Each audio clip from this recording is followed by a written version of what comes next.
Morning, welcome back to our channel. আশা করবো তোমরা প্রত্যেকে ভালো আছো, আমরাও ঠিক আছি। রোদ আজকে যে খুব উঠেছে এমনটা নয়, হয়তো বেলার দিকে ভীষণ পরিমাণে উঠবে, তবে হ্যাঁ মেঘ করে নেই, প্রচণ্ড একটা হাওয়া দিচ্ছে এই আর কি। তো আজকে তো স্যাটারডে, আজকে একটু বেলা করেই সব কিছু হবে। আজকে 10:17 বেজে গেছে, প্রমি এখনো ঘুমাচ্ছে। আমি উঠেছি তাও ধরো মানে আমি বিছানা ছেড়ে উঠলাম হচ্ছে 9:40।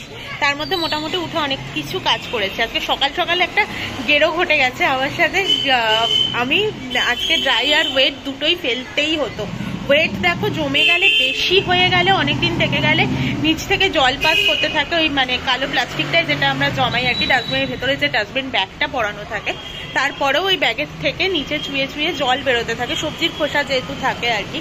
তো আর তারপরে পোকা হয়ে যাওয়ার চান্স থাকে। তো আমি সেটা একদমই চাই না। যারা হাত দিয়ে ফেলছে তাদেরও একটা ইনফেকশনের ভয় থাকে, তারপরে আমার নিজেরও ধুতে কেমন একটা লাগবে ডাস্টবিনটাকে মাজতে।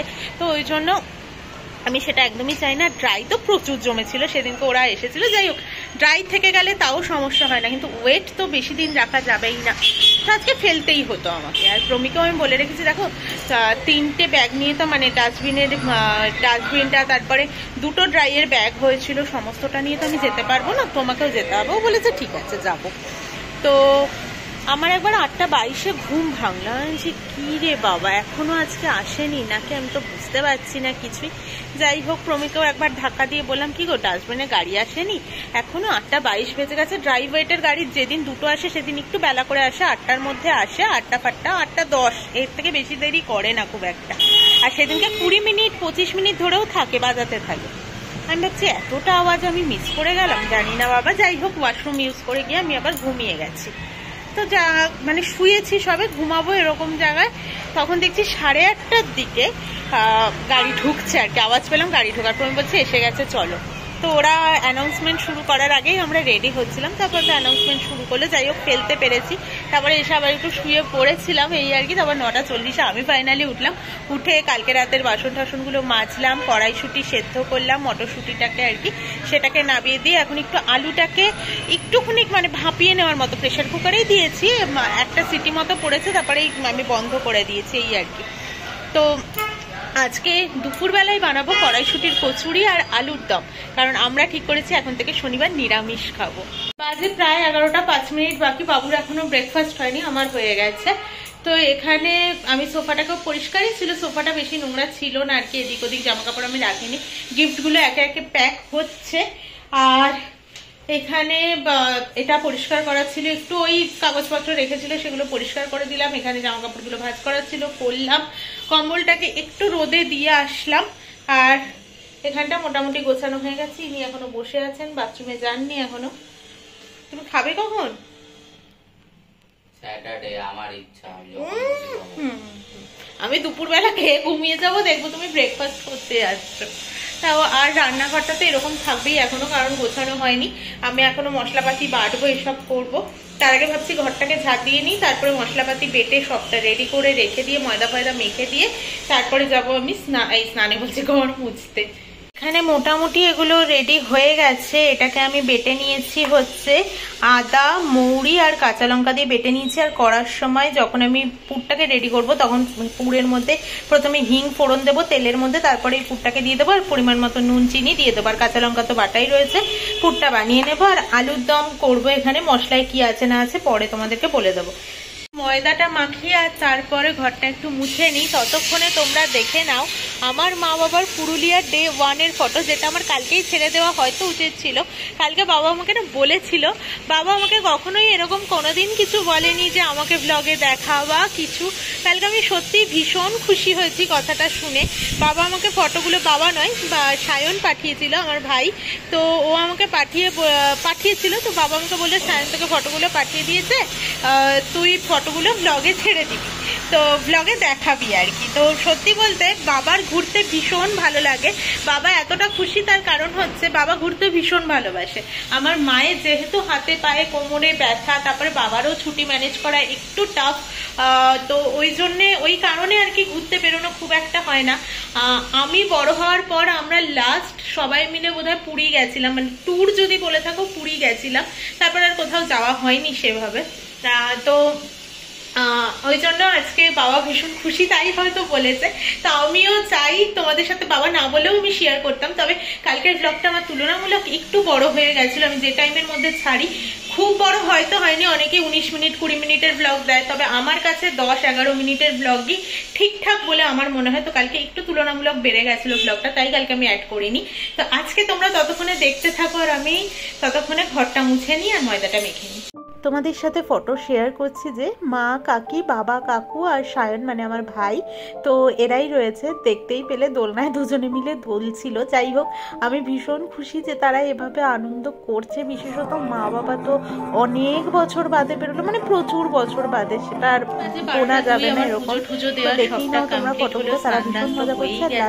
আর ওইদিকে আলুরদমটা বাকি রয়েছে, আর কচুরিতে পুর ভরে কড়াটা বাকি রয়েছে, মানে বেলে ভাজাটা বাকি রয়েছে। পুরটাও আমার রেডি করা হয়ে গেছে, স্নানের আগেই আমি পুরটা রেডি করে রেখে গেছি যাতে ঠান্ডা হয়ে যায়। আর তো এখানে ময়দা মাখা হয়ে গেছে, তোমরা তো জানোই, সবটাই কমপ্লিট। তো এবার গিয়ে একটু বসে নিই, 12:30টায় রান্নাঘরে আসবো, 1:30টার সময় খাবো।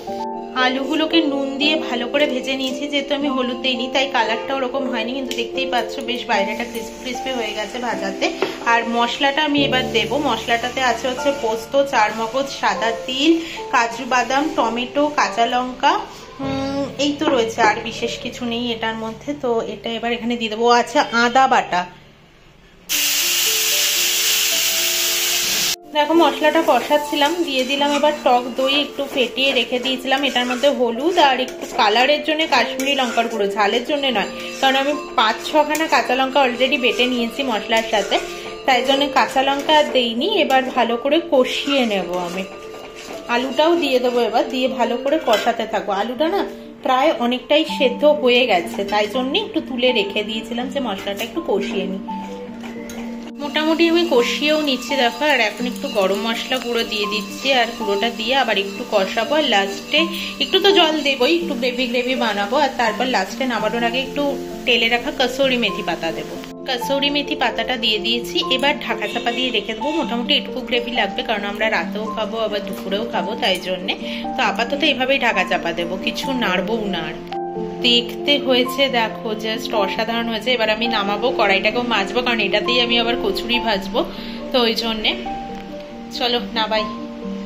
আর শীতের মরশুমে এই নিয়ে সেকেন্ড টাইম কচুরি ভাজি। তো দেখো আজকের কচুরিগুলো ভীষণ সুন্দর ফুলছে, প্রত্যেকটা কচুরি শুধু ফুলছে দেখো, জাস্ট ফাটাফাটি।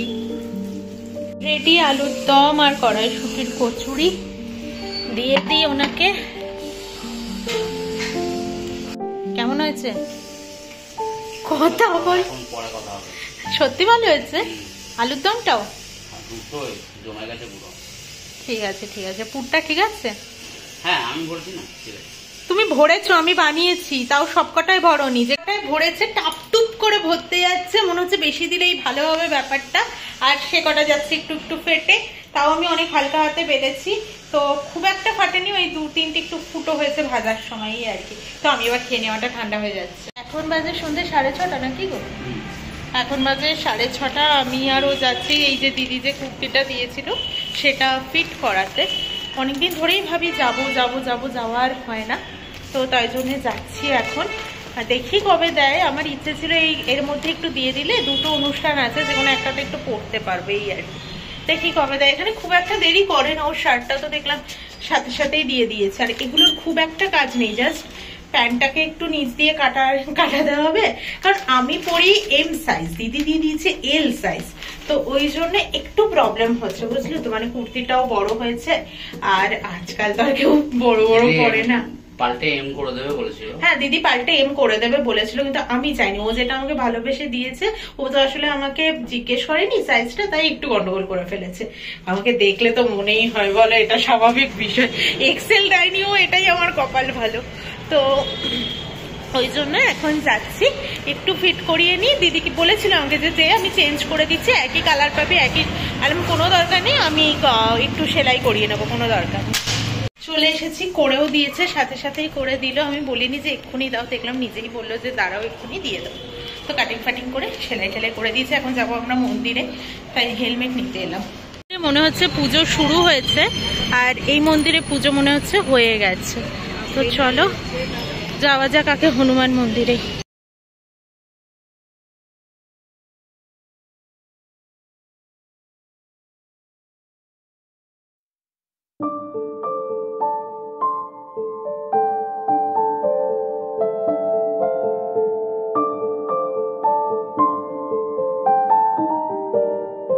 আজকে আমরা না হনুমানজির টেম্পেলে প্রসাদ পেয়েছি, সুজির হালুয়া ছিল আর একটা কিসের একটা বেশ লাড্ডু ছিল।